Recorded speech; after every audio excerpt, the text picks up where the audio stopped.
کبھی پاؤں پھسل جائے گا، کبھی غلطی ہو گئی، کبھی غلط ماحول میں رہے، اس کے اثرات جو ہے پڑ گئے اور کوئی غلط کام آپ سے بھی سرزد ہو گئی،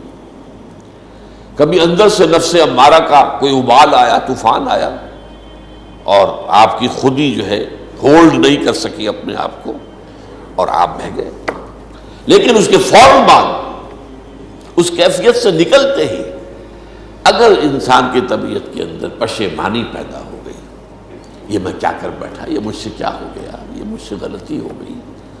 اور فوراً اللہ کی طرف رجوع کرے اور استغفار کرے، اللہ معاف کر دیتا ہے، لاکھوں بار کرو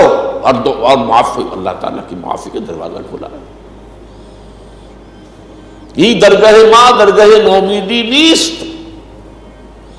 یہ میری درگاہ جو ہے نا امیدی والی نہیں ہے۔ 100 بار اگر توبہ شکستی، بعض اگر 100 مرتبہ پہلے توبہ توڑ چکے ہو تو پھر آؤ، پھر توبہ کرو، توبہ کا دروازہ بند نہیں ہوتا۔ معلم یغرغر، جب تک کہ موت کے آثار شروع نہ ہو جائے، اور جس کو ہم کہتے ہیں گھنگرو گلے میں بولنے لگے، اس وقت تک توبہ کا دروازہ نہیں